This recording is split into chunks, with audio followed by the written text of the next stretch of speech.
No! God, please, no! No! No! No!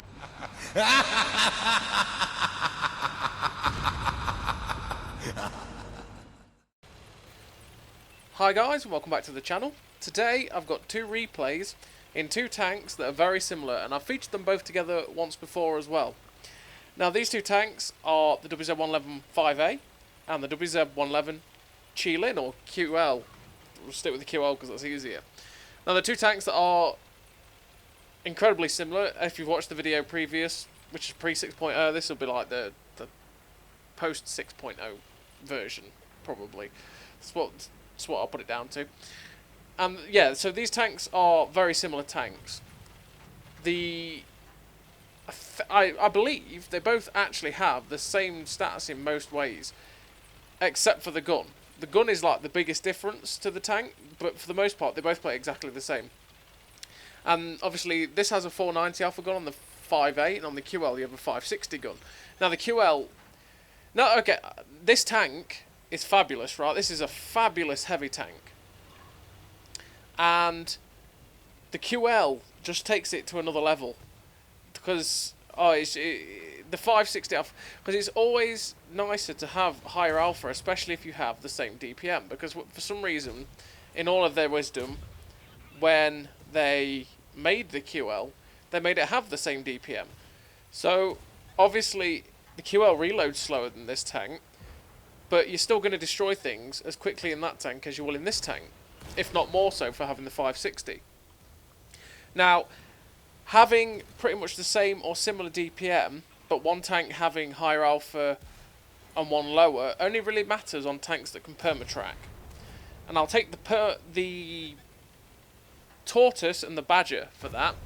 The Badger has fairly similar DPM to the Tortoise, but it has higher alpha at 470, which means that even when fully pimped out, for the most part, unless someone has a dreadful crew, you cannot permatrack people, because you just don't reload in time to get them when they've got their crew skills for tracks and track mechanic and stuff like that.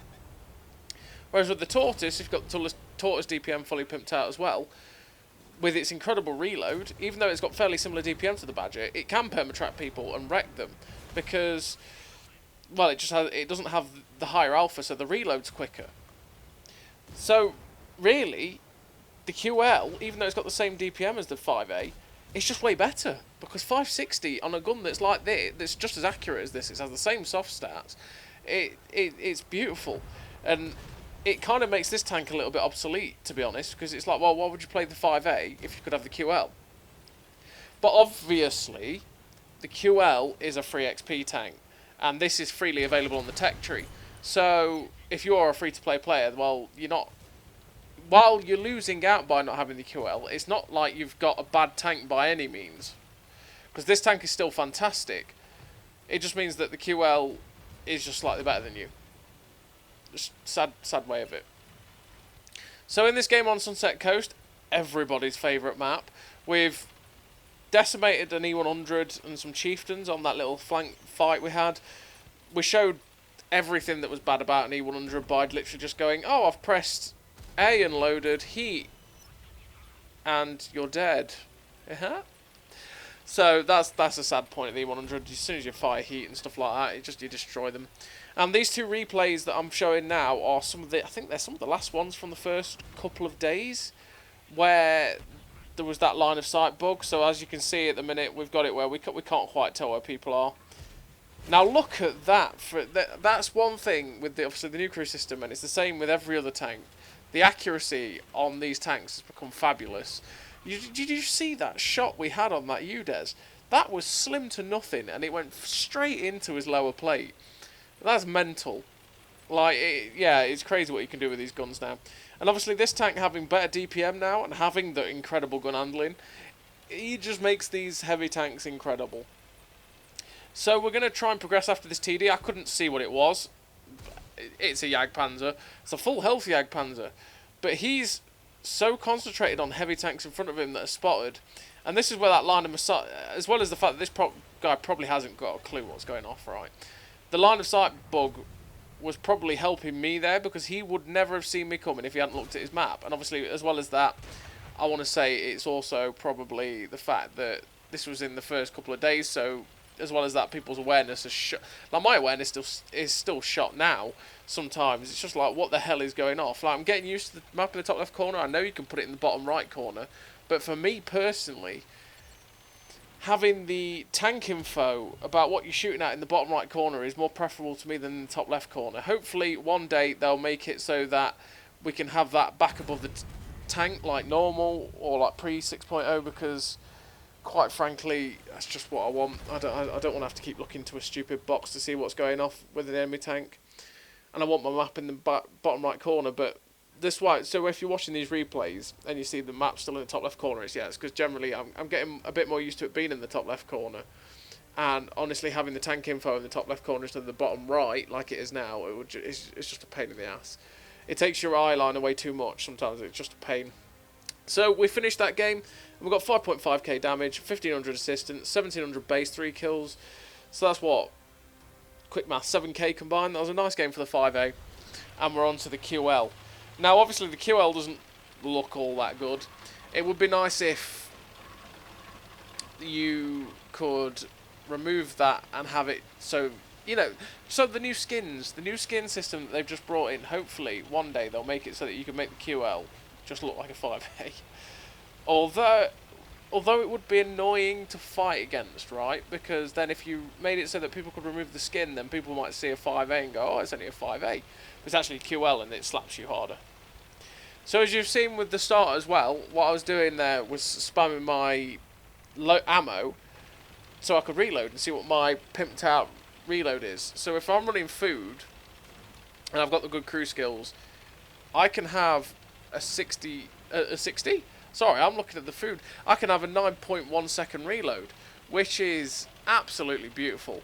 For 560 alpha, we're getting close to Yag Tiger levels here. And this is on a heavy tank with a turret, which, you know, is always delightful, right? It's what you want. But yeah, and this tank is crazy. So we popped up on the top of this ridge line. It's kind of dangerous where we were then to get, because we could have got shot down by the TDs at the back, but luckily enough we managed to not get tagged. And now I'm just going to keep poking up here, because my turret, well, you know, I'm hull down and my turret's strong enough to take shots, and I just want to get rid of that Progetto there, because that Progetto will be spotting everything. It's just an annoying position to have tanks in. So if you can get rid of them from there, that's great. Now this position I'm in here is also a great counter for that position, as long as you don't get sort of focused down. So I will say for the 5A and the QL, because I do get questions asked about what crew skills I'll run on these tanks, and I run Brothers in Arms, Sixth Sense, Track Mechanic, Situational Awareness, Firefighting, Snapshot, Rapid Reloading, Steady Aim, and Run and Gun. Now I run firefighting over the preventative, or it's not preventative maintenance anymore, I think it's fire prevention. Because fire prevention reduces the chances of it by 33%, right? But for the most part, I've still noticed that I do get set on fire because that's still RNG. So it's nicer to have the firefighting, so when you do get set on fire, it just gets put out quicker. And that's why I do that. As well as Track Mechanic as well. Track Mechanic is just straight up better than having repairs for getting your tracks up. So that's why I do that as well. Situational Awareness is one that I have to recommend for everybody. It's one that you're always going to want on a tank, because you don't want to be blind. So you want to have your view range as high as you can possibly get it. So we're on a brawl here in the QL. This hill is a brawling sight. We want to get rid of people. This Badger is going to be a pain, because, well, it's a monster when it's hull down, right? Its lower plate is still powerful, but good for us. He threw himself away, and now there's this poor defender, which unfortunately, a bit of bad RNG there. I was praising the gun, we hit the floor, we don't pen his lower plate, but he's up in the air, and I'm like, you know what, I'll shoot the other defender.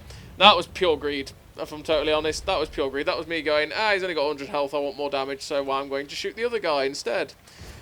Yep, pure greed.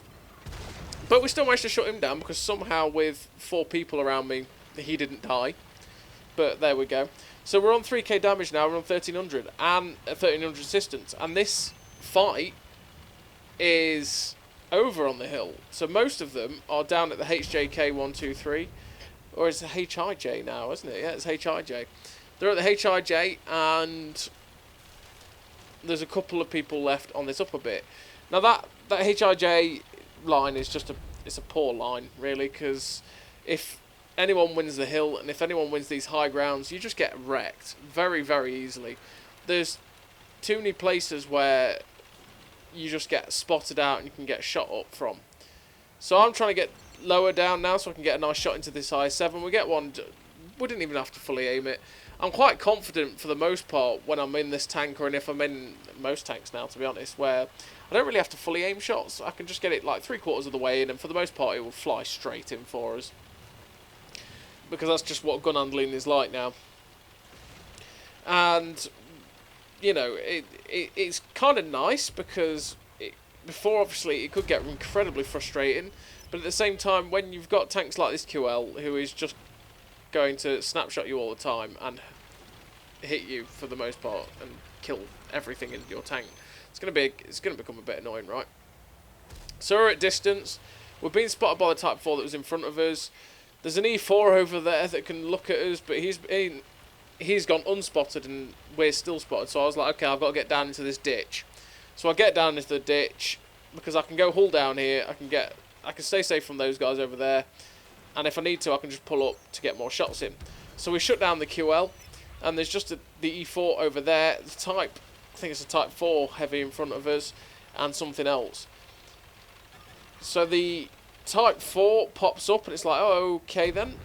Aimed for his weak spot, but unfortunately he died before we managed to shut him down. And now there's just the heavy tank and the E4 that are both in a platoon, and they're both over there. So it's like, okay, we're just moving straight across the Malinovka field, and hopefully we'll find these guys. So there's the E4. As you can see, we've got a nice little dip here that I didn't really think would have me covered, but it does. But I still want to move up because while I know I've got the health lot, I can take the hit from this guy. So I'm confident in that, and I just want to move forward to keep being able to get a chance to have a shot at this guy. He's hiding, unfortunately, from me behind buildings. So looking at where my team is and where he is, it's looking unlikely we're going to get a shot, and unfortunately we don't. And we finished that game with 5.8k damage and 3.7k assistance. So another nice game for the QL, and it was perfect really, because we managed to get up on top of the hill, using the ability to get there first, use the great gun handling now to shoot at range, and then also use the great DPM and alpha damage really to out-brawl everything on top of that hill.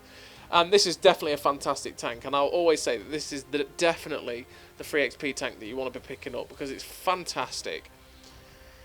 So as always everybody, I hope you enjoyed the video, and I'll see you next time.